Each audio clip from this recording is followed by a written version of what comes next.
Hey everyone, Eric Woolridge here, Director of the Additive Manufacturing Center for KCTCS. And as you can see behind me, we're in day 2 of the FloodBuster 1 house print. A lot of things going on, equipment moving around. We're actually printing the second wall at this point in time, or the second half of the second wall. Went through several processes earlier today, had a little bit of a clog, but got it corrected and moving on. We have tested out our new anchors and they worked really well. Internal structure was there, and the ability to actually kind of change on the fly has been utilized in the process. So very pleased with the results. It was obviously really hot today, so we did some thermal control, did some hosing down of the walls as they printed, just to kind of keep the thermal change under control so it didn't heat up too much, it didn't have any cracks. Very pleased overall with the results.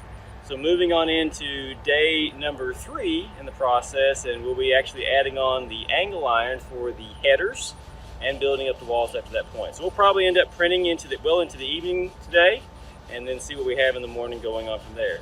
As always, thanks for watching, and just a reminder, you can actually come and see this in real life on Friday the 27th. This is open to the public. Check out our posts and our website for information, RSVP, and if you can't attend, of course, you have the live stream option as well. We'll be answering questions throughout the day and sharing a lot of what we've learned from the process with the public. So very exciting time. Thanks again for watching. We'll see you.